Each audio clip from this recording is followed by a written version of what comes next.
Well, one of the procedures that we do provide here at the office is implants. It's a huge step in tooth replacement.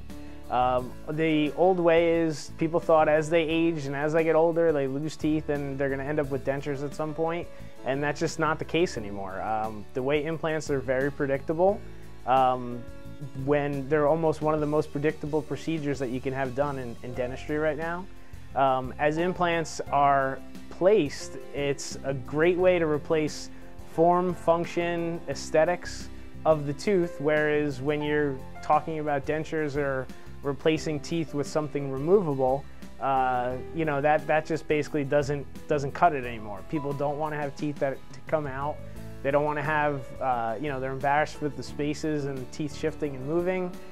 If we can replace it with an implant, it's just so much better. The biggest problem that people don't understand is when a tooth is extracted, the bone that holds the tooth in, from the day the tooth is extracted for the rest of your life, you will continue to lose bone around that tooth. It's the only place in the body. You may lose bone density in some areas, but actually in teeth in the jaws, you actually lose bone volume. So it's very important to stimulate the bone. The teeth are what stimulates the bone. When the teeth get extracted and that bone shrinks, the only thing that right now is going to stimulate that bone is the dental implant. So by keeping the dental implant, you keep the bone in the area, and the reason why you want to keep bone basically is if you start losing bone, cosmetically it looks terrible. So when people walk around without teeth and they're losing bone, the wrinkles start showing, form and function go, which means basically chewing efficiency is terrible. When you talk about replacing teeth, granted, the initial cost of an implant may be more. Over the lifetime of that tooth, it is significantly less.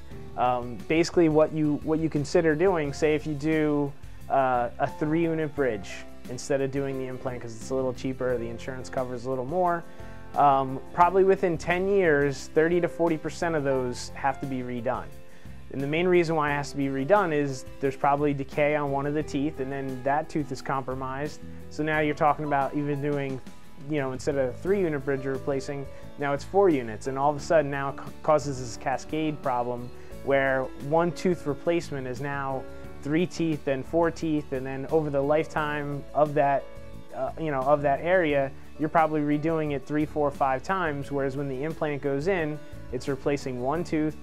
And like I said, it's very predictable. So once the crown and the procedure is completed, most likely that's the only fee and the only cost you have to deal with that tooth or replacement.